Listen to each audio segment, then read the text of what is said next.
Our trip to New Zealand started off on a bad foot as the customs agents made us buy a ticket out of the country before we could even enter. After buying a ticket to Australia, they told us that we needed a ticket back to the US. That translated into buying every ticket to every country we'd be traveling to in the next 10 months. So after 5 hours and $3,500 later, we met up with our first New Zealand friend Tina. Tina is a couch surfer who let us use her kitchen and internet to have a Thanksgiving away from home. A few days later, we met up with another couch surfer, Craig, whose flat looks like something out of a movie. We stayed with Craig and all of his flatmates for several days as I worked on web projects and danced jumping bass. Having done absolutely no planning whatsoever, we went to a backpacker's car market and bought the first car we saw from two cute German chicks who said they'd give us a discount if we took them out to dinner. So we did.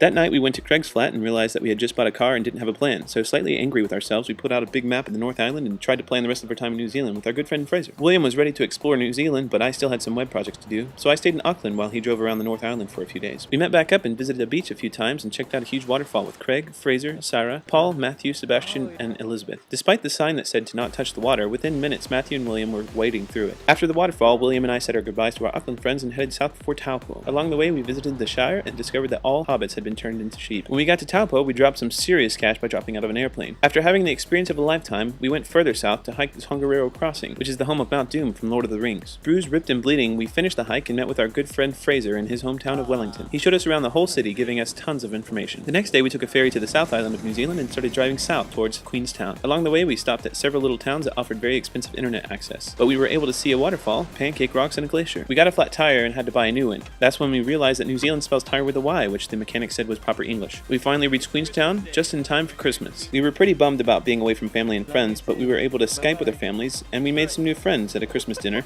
and raced wooden boats down a creek. The next day I took William to another town so that he could do a 5-day hike and I could stay in Queenstown and work on web projects. While I was alone in Queenstown, I managed to lock the keys in the car and lose my small backpack that had my video camera and 2 hard drives with all the video footage we had taken on our trip so far. Luckily, someone found my backpack and turned it into the police station, and a day later a guy came and helped break into our car. I went to pick up William for New Year's Eve and he smelled horrible after hiking just 5 days without a shower. For the New Year's countdown, we celebrated with a Dutch family that we had met just minutes before. We drove to Christchurch, where we sold our car within 24 hours of putting it on the market. We also met Julianne from Germany, who's super outgoing. We played bilingual Scrabble and danced to some West Coast swing. The next day, we boarded the nicest airplane I'd ever seen in my life with Air New Zealand, and an hour and 15 minutes later, we're back in Auckland and crashing Craig's place. 2 days later, we boarded a plane and headed to Australia.